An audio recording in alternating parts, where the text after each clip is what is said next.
காரிருள் போன்ற கஷ்டங்கள் வந்தும் பாரினில் அவரின் பாதையில் ஒளியா. காரிருள் போன்ற கஷ்டங்கள் வந்தும் பாரினில் அவரின் பாதையில் ஒளியா.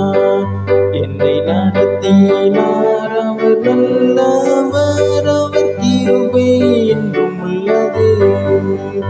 என்னை நடத்தினார் அவர் நல்லவர், அவர் கிருபை என்றும் உள்ளது. தெய்வ கிருபை என்றும் உள்ளது, அவர் கிருபை என்றும் உள்ளது. அவரை போற்றி துதித்து பாடி அல்லேலூயா என்றார்ப்பரிப்போம். அவரை போற்றி துதித்து பாடி அல்லேலூயா என்றார்ப்பரிப்போம்.